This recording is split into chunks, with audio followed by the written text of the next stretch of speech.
Hi everyone! My name is Christine M. Hubak, a BSed Filipino 2B. Marxism. Marxism is above all a form of historical materialism. It stresses the historical specificity of human affairs and the changeable character of social formations where core features are located in the material conditions of existence. Karl Marx was a German philosopher, economist, historian, sociologist, political theorist, journalist, and socialist revolutionary. Marx argued that the first priority of human beings is the production of their means of subsistence through labor. As humans produce food, clothes, and all manner of tools with which to shape their environment, so they also create themselves. Thus, labor and the forms of social organization that material production takes a mode of production are central categories of Marxism. The organization of a mode of production is not simply a matter of coordinating object. Rather, it is inherently tied up with the relations between people. This relationship, while social, that is cooperative and coordinated, are also matters of power and conflict.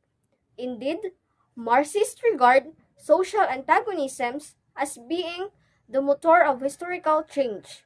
Further, given the priority accorded to production, other aspects of human relations, consciousness, culture, and politics are said to be structured by economic relations. For Marxism, history is not a smooth evolutionary process. Rather, it is marked by significant breaks and discontinuities of modes of production, to a feudal mode of production and then to the capitalist mode of production. Different forms of material organization and different social relations characterize each mode of production. Further, each mode of production is superseded by another as internal contradictions, particularly those of class conflict, which leads to its transformation and replacement. Capitalism. The centerpiece of Marx's work was an analysis of the dynamics of capitalism. This is a mode of production premised on the private ownership of the means of production. The fundamental class division of capitalism is between those who own the means of production, the bourgeoisie, and those who, being proprietarians or proletariat, must sell their labor in order to survive. The legal framework and common sense thinking of capitalist societies declare that the worker is a free agent and the sale of labor a free and fair contract. However, Marx argues that his appearance covers over a fundamental exploitation at work. Capitalism aims to make a profit and does so by extracting surplus value from workers. That is, the value of the labor taken to produce a product which becomes the property of the bourgeoisie is less than the worker receives for it. Good day everyone! In this video, I will continue the discussion of Christine Hubak. By the way, I'm Danilyn P. Huntilo from BSed Filipino 2B. So, let's start! The realization of surplus value in monetary form is achieved by the selling of goods which have both use value and exchange value as commodities. A commodity is something available to be sold in the marketplace.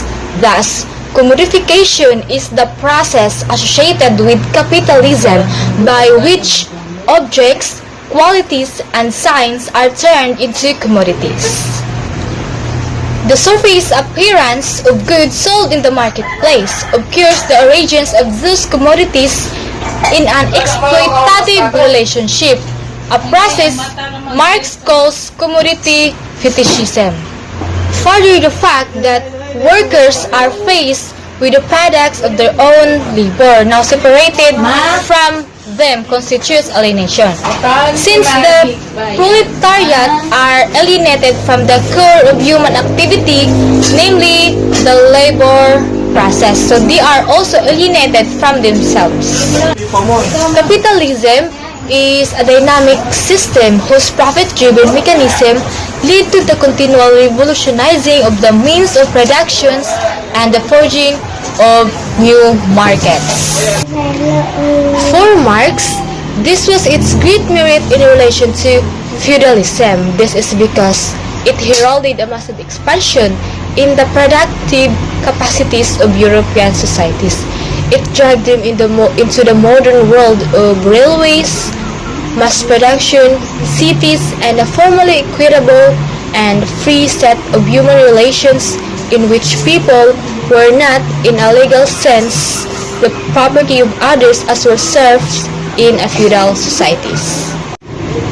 However, the mechanisms of capitalism also give rise to perennial crises and will ultimately lead, or so Marx argued, to its being superseded by socialism. Problems for capitalism include a falling rate of profit, cycles of boom and bust, an increasing monopoly, and the creation of a proletariat which is set to become the system's grave digger.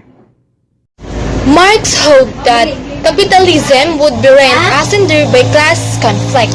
He envisaged the proletariat's organizations of defense, trade unions, and political parties, overthrowing and replacing it with a mode of production based on communal ownership, equitable distributions, and ultimately the end of class division.